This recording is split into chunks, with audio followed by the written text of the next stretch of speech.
150,000 արցախցի մնացել է անտուն, անհայրենիք, անօթևան ու անհասկանալի վիճակում։ Դրանք փաստեր են անժխտելի, անհերքելի, Եթե անժխտելի, անհերքելի, գնում ես նստում ես Ադրբեջանի պատվիրակության հետ խոսակցության, ասում ես ընկերներ, այս սենց է, դու էլ քո շահն ես առաջ մղում։ Միջնորդներ ես ներգրավում։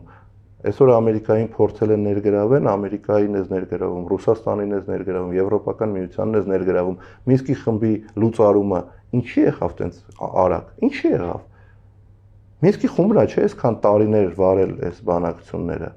Ինքն է եղել երաշխավորը։ Եվ Մինսկի խումբը 3 սկզբունք է ունեցել՝ ուժի չկիրառում, տարածքային ամբողջականություն։ Երեքն է խախտվեցին։ Բայց ոչ մի բան չարեց Մինսկի խումբը կամ Մինսկի խմբի համանախագահ երկրները։ Ով դրան պետք է պատասխան տա։ Մենք հիմա ասում ենք ժողովուրդ, եկեք դե էժան բենզին լինի, հեսա Թուրքիան կբացվի, օրինակ Թուրքիայից էլ էժան պամիդոր կբերենք, այս կբերենք, այն կբերենք, դե լավ է, էլի կապրենք։ Ի վերջո, այն որ ասում են, չէ, Հայաստանը չի լինելու, կործանվելու է, չէ, Հայաստանը լինելու է։ Լինելու է։ Բայց ինչպիսի Հայաստան է լինելու։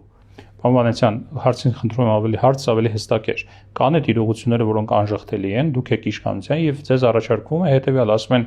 դժվար թե այդ հարցերում Ադրբեջանը հիմա գնա որոշակի զիջումների, դուք կգնաք այդ առևտրատնտեսական կապերի հաստատմանը։ Երբևիցե։ Չեք գնա։ Քանի մենք ունենք Իսկ եթե չգնալ ավելի մեծ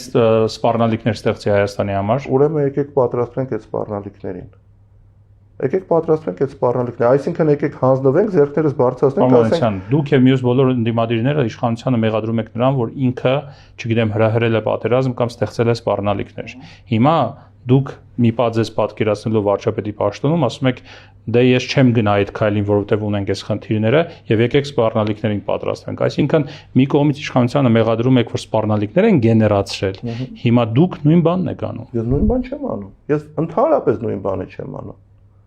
Դուք սխալ եք մեկնաբանում։ Ես ասում եմ հետևյալը. մենք ունենք պահանջներ Ադրբեջանից, Ադրբեջանը ունի պահանջներ Հայաստանից։ Մինչև այդ հարցերի լուծումը չի տրվել, չի փակվել եւ այդ խաղաղությունը չի ձևավորվել, ինչա նշանակում բենզին ենք բերում 1200 տոննա ուրախանում ենք։